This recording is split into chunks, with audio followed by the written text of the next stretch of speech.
প্রধানমন্ত্রী তারেক রহমান বলেছেন, দেশকে সঠিকভাবে গড়ে তুলতে কাজ করছে সরকার। এজন্য শিশু শিক্ষার্থীদের সহযোগিতা চেয়েছেন তিনি। বিকেলে রাজধানীর আর্মি স্টেডিয়ামে নতুন কুড়ি স্পোর্টস 2025-26-এর সমাপনী অনুষ্ঠানে যোগ দিয়ে প্রধানমন্ত্রী এসব কথা বলেন। প্রতিটি সংবাদ মাধ্যমকে গুরুত্ব দিয়ে নতুন কুড়ির খবর প্রকাশের আহ্বান জানান প্রধানমন্ত্রী। বলেন, নতুন কুড়ি আয়োজনটি বাংলাদেশের ভবিষ্যৎ। দেশের আলো বাতাস পরিবেশ সুন্দর রাখার আহ্বান জানিয়ে তারেক রহমান বলেন, প্রতি বছর একটি করে গাছ লাগাতে হবে। একই সাথে প্রকৃতির প্রতিটি পশু পাখির প্রতি যত্ন নিতে হবে। শিক্ষকদের নিজেদের গড়ে তোলার মাধ্যমে দেশ গড়ে তোলার আহ্বান জানান প্রধানমন্ত্রী তারেক রহমান।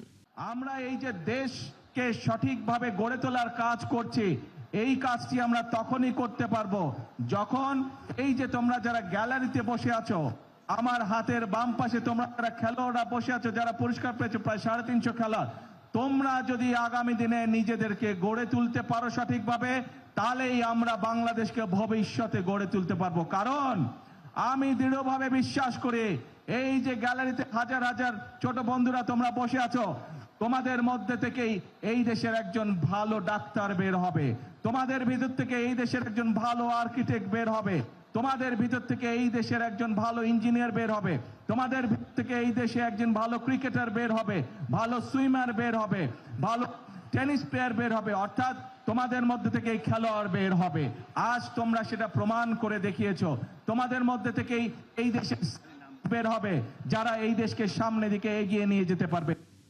6 নবজাতকের মৃত্যুর ঘটনায় বাতিল হওয়া রাজধানীর বড় মগবাজারের আদ্দিন মেডিকেল কলেজ হাসপাতালের লাইসেন্স প্রায় 1.5 মাস পর পুনর্বহাল করেছে সরকার। একই সঙ্গে হাসপাতালটিকে 3 শর্তে আবারও কার্যক্রম পরিচালনার অনুমতি দেওয়া হয়েছে। আজ স্বাস্থ্য ও পরিবার কল্যাণ মন্ত্রণালয়ের সচিব মোহাম্মদ কামরুজ্জামান চৌধুরীর সই করা প্রজ্ঞাপনে এই তথ্য জানানো হয়। এতে বলা হয়, 6 নবজাতকের মৃত্যুর ঘটনায় হাসপাতালটির লাইসেন্স বাতিলের পর কর্তৃপক্ষ আপিল করে। তদন্ত কমিটি সরেজমিন পরিদর্শন করে প্রতিবেদন জমা দিলে তা সন্তোষজনক বিবেচিত হওয়ায় হাসপাতালটির লাইসেন্স বাতিলের আদেশ প্রত্যাহার করা হয়েছে। তবে পুনরায় কার্যক্রম পরিচালনার অনুমতির সঙ্গে কয়েকটি শর্ত আরোপ করা হয়েছে।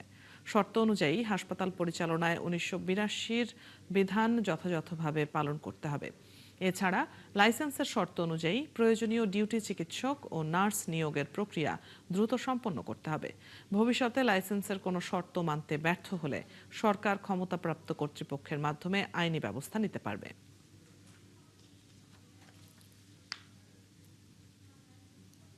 বিগত 6 জুন 2026 তারিখে আদ্দিন মেডিকেল কলেজের লাইসেন্স বাতিল করা হয়েছিল। 6 জন নবজাতক শিশুর মৃত্যুকে কেন্দ্র করে সরকার এই সিদ্ধান্ত নিয়েছিলেন। আইন অনুযায়ী 30 দিনের ভিতরে আপিল দায়ের করা হয়েছিল সংশ্লিষ্ট মন্ত্রণালয়ে। মন্ত্রণালয়ের পক্ষ থেকে সেই আপিলকে পুনর্বিবেচনা করা হয়েছে। পুনর্বিবেচনা করে আজ আদ্দিন হাসপাতালের লাইসেন্স পুনরায় প্রদান করা হয়েছে। অর্থাৎ যে লাইসেন্সটি বাতিল করা হয়েছিল সেই সিদ্ধান্তকে প্রত্যাহার করা হয়েছে। ফলে আজ থেকে আদ্দিন হাসপাতাল কাজ করতে আর কোনো আইনি বাধা থাকলো না।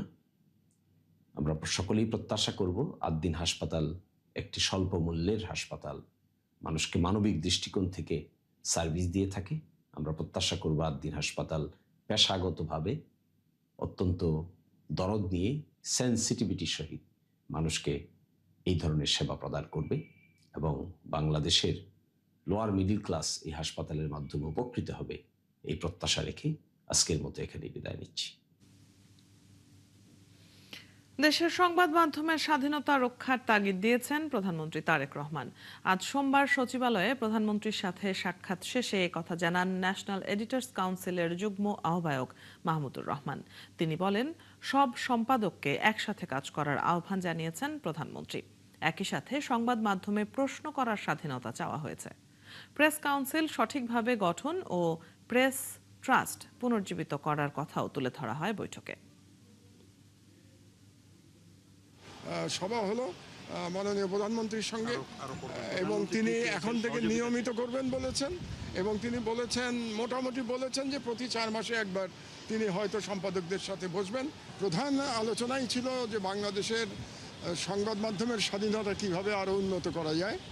এবং আমি একটি কথা মাননীয় প্রধানমন্ত্রীকে বারে বারে বলেছি যে সাংবাদিকদের প্রশ্ন করার অধিকার যেন খর্ব করা না হয়, এবং যেটা আমরা হাসিনার ফ্যাসিস্ট আমলে দেখতে পেয়েছি যে প্রশ্ন করার অপরাধে কিভাবে মানুষের প্রতি জুলুম করা হয়েছে এবং চাটুকার বৃত্তি একেবারে সব সীমা লঙ্ঘন করে গেছিল।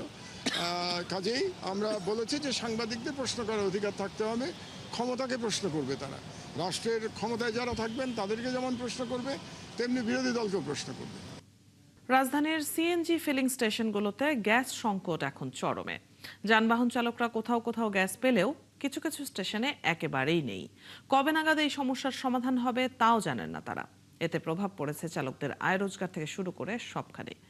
এদিকে সিএনজি বিক্রিতে কমিশন বৃদ্ধির দাবিতে আবারও আলটিমেটাম দিয়েছে সিএনজি স্টেশন মালিকরা। মোহাইমিনুল খান অপুর রিপোর্ট। ঢাকার সিএনজি স্টেশনগুলোতে যানবাহনের এই দীর্ঘ লাইনেও ভোগান্তির চিত্র স্পষ্ট।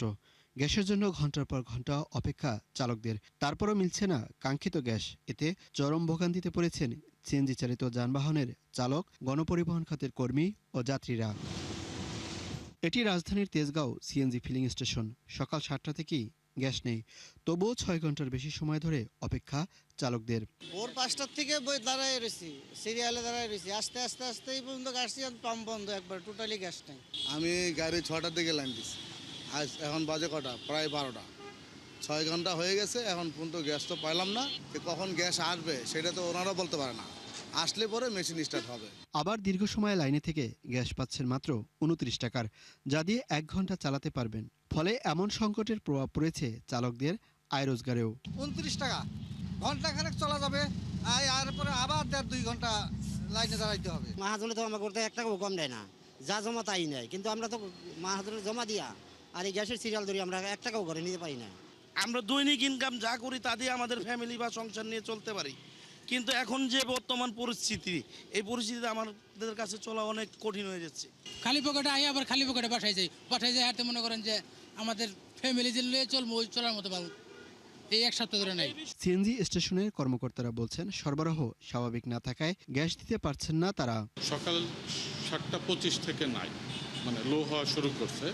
এটা 8টা পর্যন্ত যে একেবারে আর ছিল না। যে পরিমাণ গ্যাসটা তাদের সিলিন্ডারে যাওয়ার কথা ওইটা 4 ভাগের 1 ভাগ চলে আসে, কারণ আমাদের ফ্লোটাও কম, চাপটাও কম, ওদেরও চাপটা কম। সম্ভবত দামটা বাড়ায় দিলেই সরকার মনে হয় চাপটা ঠিক করে দিতে পারে। এদিকে বেশ কিছুদিন ধরেই সিএনজি বিক্রিতে কমিশন বৃদ্ধির দাবি করেছে পাম্প মালিকরা। এ নিয়ে 30 জুলাই পাম্প বন্ধের কর্মসূচিও দেয় তারা। তবে এবার তা স্থগিত করে নতুন করে আলটিমেটাম দিয়েছে সিএনজি স্টেশন মালিকরা।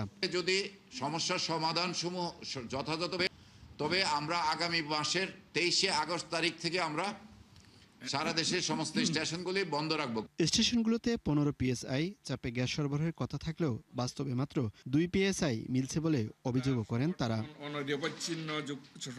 মোহাইমিনুল খান অপু, 71, ঢাকা। এদিকে আগামী সপ্তাহের মধ্যে দুর্ঘটনা কবলিত ভাসমান এলএনজি টার্মিনালের 50% মেরামত সম্পন্ন হবে, আর পরের সপ্তাহ থেকে পুরোপুরি সচল হবে। ফলে গ্যাসের সরবরাহ সংকট কেটে যাবে, এমন প্রত্যাশা বিদ্যুৎ, জ্বালানি ও খনিজ সম্পদ প্রতিমন্ত্রী অনিন্দ্য ইসলাম অমিতের। সোমবার সচিবালয়ে সাংবাদিকদের প্রশ্নের জবাবে তিনি এসব কথা বলেন। শারমিন নিরার প্রতিবেদন।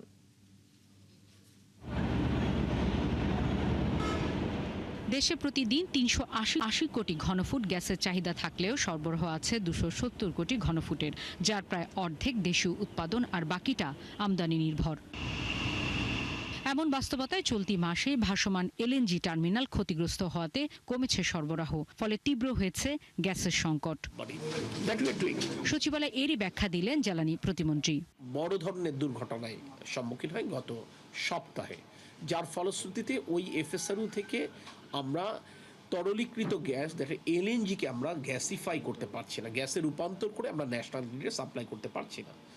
সেক্ষেত্রে আমদানিকৃত এলএনজি যে সাপ্লাইটা ছিল তার 50% এই মুহূর্তে কিন্তু কম্প্রোমাইজড হয়ে গেছে। তবে আগামী সপ্তাহে 50% মেরামত শেষ হলে আংশিক, আর তারপরের সপ্তাহে পুরো সচল হলে সরবরাহ সংকট কেটে যাবে প্রত্যাশা প্রতিমন্ত্রীর। তাৎক্ষণিক আমরা সমাধান দিতে পারছি না, এটা আমাদের সীমাবদ্ধতা।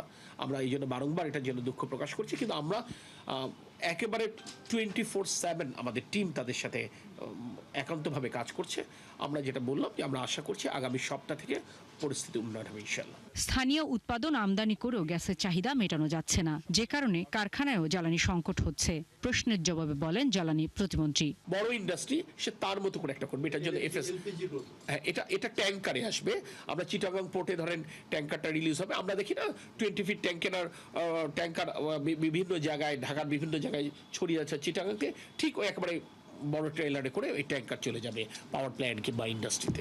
দীর্ঘমেয়াদে ভোলায় গ্যাসের চাহিদা পূরণ করে বাকিটা এলএনজিতে রূপান্তর করে অন্য অঞ্চলে সরবরাহ করা হবে পরিকল্পনার কথা জানান জ্বালানি প্রতিমন্ত্রী। ভোলায় স্থাপিত শিল্প কলকারখানার, ভোলায় স্থাপিত পাওয়ার প্ল্যান্টের, ভোলার সকল চাহিদা পূরণ করবার পরে যদি উদ্বৃত্ত গ্যাস থেকে থাকে সেইটা আমরা আনতে চাই। শারমিন নীরা, ৭১, ঢাকা।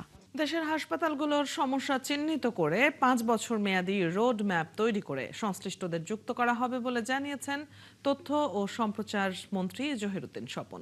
দুপুরে বরিশাল শেরেবাংলা মেডিকেল কলেজের অডিটোরিয়ামে বিভাগীয় স্বাস্থ্য কমিটির মতবিনিময় সভায় তিনি একথা বলেন।